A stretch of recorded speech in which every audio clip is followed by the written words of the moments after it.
بھارت کے غیر قانونی زیر قبضہ جموں کشمیر میں کل جماعتی حریت کانفرنس نے کہا ہے کہ بھارتی فوجوں کے ہاتھوں بے گناہ کشمیری نوجوانوں کا روزانہ کی بنیاد پر قتل مقبوضہ علاقے میں سب اچھا ہے کہ مودی کی فسطائی بھارتی حکومت کے دعوے کی کلی کھول رہا ہے۔ کل جماعتی حریت کانفرنس کی قیادت نے سری نگر سے جاری بیان میں گزشتہ 3 دنوں کے دوران 13 نوجوانوں کے قتل کا حوالہ دیتے ہوئے سوال اٹھایا کہ کیا یہی وہ نارملسی ہے جس کی بات بھارتی حکومت کر رہی ہے۔ بیان میں اسے ایک سنگین مذاق قرار دیتے ہوئے کہا گیا کہ بھارت بین الاقوامی برادری کو گمراہ کرنے کی کوشش میں ہمیشہ مقبوضہ علاقے میں سب اچھا ہے کا راگ الاپ رہا ہے۔ حریت قائدین نے کہا کہ آزادی کی تحریکوں کو نہ تو ماضی میں کبھی فوجی طاقت سے دبایا جا سکا ہے اور نہ بھارتی فوج مقبوضہ جموں کشمیر میں اپنے مذموم عزائم میں اب کامیاب ہوگی۔ انہوں نے کشمیری عوام کے عزم، حوصلے اور استقلال کو سلام پیش کرتے ہوئے کہا ہے کہ بھارت کو نوشتہ دیوار پڑھ لینا چاہیے کہ وہ گزشتہ 75 برس خصوصاً 5 اگست 2019 کے بعد سے کشمیری عوام پر ظلم و تشدد کے پہاڑ توڑ رہا ہے،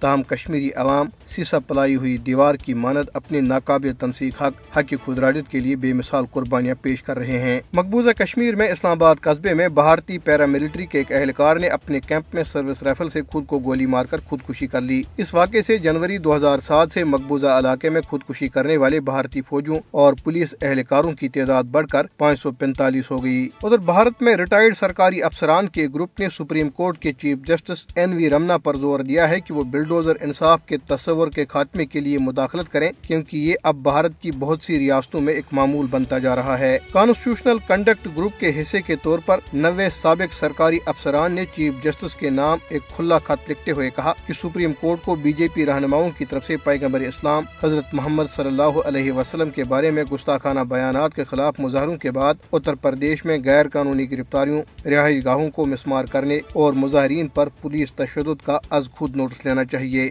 انہوں نے کہا کہ گھروں کو مسمار کرنے کی مہم اور سیاسی مقاصد کے لیے بلدیاتی اور شہری قوانین کا غلط استعمال انتظامیہ اور پولیس کو ظالمانہ اکثریتی جبر کے ہتھیار میں تبدیل کرنے کے لیے ایک بڑی پالیسی کا صرف ایک عنصر ہے۔ سابق سرکاری افسران نے کہا کہ ہم نے پریاگ راج، کانپور، سہارنپور اور بہت سے دوسرے قصبوں میں جہاں مسلمانوں کی ایک بڑی تعداد آباد ہے دیکھا ہے کہ ایک خاص طریقہ کار اختیار کیا جاتا ہے اور سیاسی طور پر ہدایت دی جاتی ہے۔ انہوں نے کہا کہ ہم سمجھتے ہیں کہ جب تک عدلیہ اعلیٰ سطح پر فوری تحقیقات نہیں کرتی اور فیصلہ کن اقدامات نہیں اٹھاتی، آئینی حکمرانی کی پوری عمارت جو گزشتہ 75 سال سے بڑی احتیاط سے تعمیر کی گئی ہے ٹوٹنے کا امکان ہے۔